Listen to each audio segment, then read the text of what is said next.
সুপ্রিয় দর্শক, আসসালামু আলাইকুম। ইতিমধ্যে আমরা জেনেছি প্রত্যেকটা ইউনিয়ন পরিষদে লোক নিয়োগ করা হবে, অর্থাৎ প্রশাসনিক কর্মকর্তা নিয়োগ করা হবে, যেটিকে আমরা ইউনিয়ন সচিব হিসেবে জানি।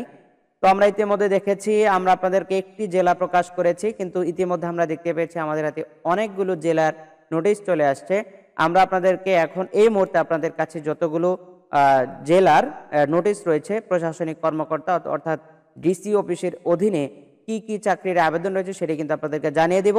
আমরা সর্বপ্রথমেই আমাদেরকে দেখতে হবে যে আসলে কোন কোন জেলায় লোকগুলো নিয়োগ করা হবে এবং ইউনিয়ন পরিষদের বিভিন্ন ক্যাটাগরিতে লোক নিয়োগ করা হবে। তো আপনারা যারা ইউনিয়ন পরিষদে আপনার নিজস্ব ইউনিয়ন পরিষদে চাকরির জন্য আবেদন করতে চান, অবশ্যই আমাদের পুরো ভিডিও দেখতে হবে। আপনি দেখে নিতে হবে যে আপনার জেলায় আসলে চাকরিটি রয়েছে কিনা। তো এখানে আমরা প্রচুর পরিমাণে জেলা দেখেছি, আমরা প্রত্যেকটা জেলা এক্সপ্লেইন করব এবং কোন কোন জেলায় কোন পদে কতজন লোক নিয়োগ করা হবে সেটাও দেখব। এবং জেলা ভিত্তিক ইউনিয়ন পরিষদ, আপনার জেলায় যতটা ইউনিয়ন পরিষদ ততটা জায়গায় কিন্তু নিয়োগ হবে। অথবা আপনি ভিডিও সম্পূর্ণ না দেখলে আপনি বুঝবেন না যে আসলে আপনার জেলা এবং আপনার ইউনিয়নে লোক নিয়োগ করা হবে কিনা। তো আমরা চলে যাচ্ছি কম্পিউটার স্ক্রিনের দিকে। তার আগে বলি, আমার গায়ে যে আপনারা সুন্দর জ্যাকেটটি দেখতে পাচ্ছেন, উইন্টারে সুন্দর একটি জ্যাকেট, এই জ্যাকেটটি আপনারা কিনতে হলে আরটিএফ ফ্যাশনে দেখতে পারেন। আরটিএফ ফ্যাশনে আমাদের স্ক্রিনে এবং আমাদের ডিসক্রিপশনে তাদের লিঙ্ক দেওয়া আছে, আপনারা চাইলে সেখান থেকে কিনে নিতে পারেন। তো আমরা চলে যাচ্ছি কম্পিউটার স্ক্রিনে। তো আমরা কম্পিউটার স্ক্রিনে আসার পরে আমরা প্রথমেই নোটিশগুলো আপনাদেরকে পড়ে শুনে দেব এবং পদের নামগুলো দেখিয়ে দিব। তো পুরো ভিডিও জুড়ে আমাদের সঙ্গে কন্টিনিউ করতে হবে। আমরা চলে যাচ্ছি কম্পিউটার স্ক্রিনে, আপনাদেরকে দেখিয়ে দিচ্ছি পুরো সার্কুলার।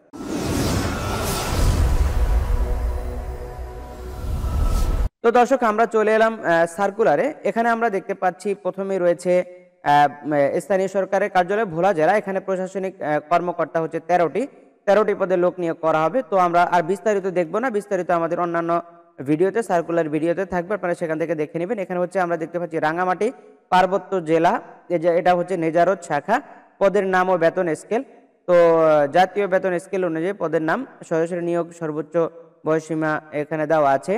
অফিস সহায়ক এখানে হচ্ছে পদের সংখ্যা হচ্ছে 14টি, নিরাপত্তা প্রহরী হচ্ছে 9 জন, পরিচ্ছন্নতা কর্মী হচ্ছে 9 জন। এটি হচ্ছে পার্বত্য রাঙ্গামাটি। আসলে নাম বলতে গেলে অনেক সময় দাঁটা ভেঙে পড়ে যায়। এরপর দেখতে পাচ্ছি গাইবান্ধাতে হচ্ছে পদের সংখ্যা দেখব, বেয়ারার 3টি, নিরাপত্তা প্রহরী 3টি, মালি হচ্ছে 1টি, পরিচ্ছন্নতা কর্মী 2টি।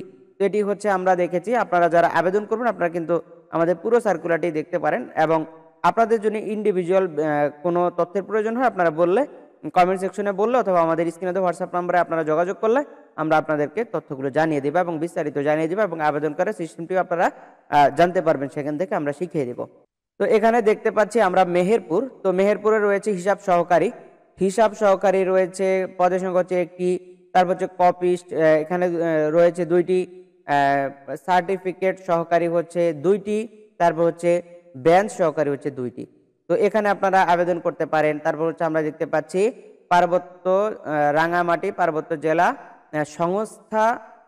সংস্থাপন শাখা এখানে সংশোধিত নিয়োগ বিজ্ঞপ্তি প্রকাশ করেছে। অফিস সহকারী কাম কম্পিউটার মুদ্রাক্ষরিক, পদের সংখ্যা হচ্ছে 8টি। সার্টিফিকেট সহকারী হচ্ছে 2টি, হিসাব সহকারী হচ্ছে 8টি, অফিস সহায়ক হচ্ছে 18টি, বেয়ারার হচ্ছে 1টি। তো আপনারা এখানে আবেদন করতে পারেন। সম্পূর্ণ কিন্তু ডিসি অফিসের অধীনে নিয়োগ। আমরা দেখতে পাচ্ছি এখানে রয়েছে কোন জেলা, নেজারত শাখা বগুড়া। আপনারা বগুড়া কি কি পদে লোক নিয়োগ করা হবে, নিরাপত্তা প্রহরী এখানে পদের সংখ্যা হচ্ছে 17, পরিচ্ছন্নতা কর্মী হচ্ছে 1 জন, বেয়ারার হচ্ছে 2, নিরাপত্তা প্রহরী হচ্ছে 1 জন, বাবুর্চি হচ্ছে 1 জন, সহকারী বাবুর্চি হচ্ছে 1 জন। আপনারা এই নিয়োগ বিজ্ঞপ্তিগুলো কিন্তু চাইলে আপনারা ইন্ডিভিজুয়াল যদি প্রয়োজন হয় যে আপনারা কোন কোন জেলায় বা কোন কোন ইউনিয়নে আপনারা নিয়োগ আবেদন করবেন, সেটি আমাদেরকে বললে আমরা কিন্তু আপনাদেরকে ইন্ডিভিজুয়াল ভিডিও তৈরি করে দেখিয়ে দিব যে আসলে কোন কোন পদে কতজন লোক নিয়োগ করা হবে। আপনারা যদি আবেদন করতে চান অবশ্যই আমাদেরকে কমেন্ট সেকশনে জানালে আমরা নিয়মটা আপনাদেরকে সম্পূর্ণ ক্লিয়ারলি বলে দিব। তো আপনারা যারা ইতিমধ্যে আমাদের চ্যানেল সাবস্ক্রাইব করেছেন আপনাদেরকে অসংখ্য ধন্যবাদ। আর যারা আমার গায়ের এই সুন্দর জ্যাকেটটি কিনতে চান অবশ্যই আপনারা আমাদের স্ক্রিনে দেওয়া আরটিএফ ফ্যাশনের লিঙ্ক থেকে কিনতে পারেন, অথবা আপনারা চাইলে আমাদের ডিসক্রিপশন থেকে লিঙ্কটি নিয়ে আপনারা জ্যাকেটটি কিনতে পারেন। তো আপনাদেরকে ধন্যবাদ জানিয়ে আজকের মতো এখানে বিদায় নিচ্ছি। আসসালামু আলাইকুম।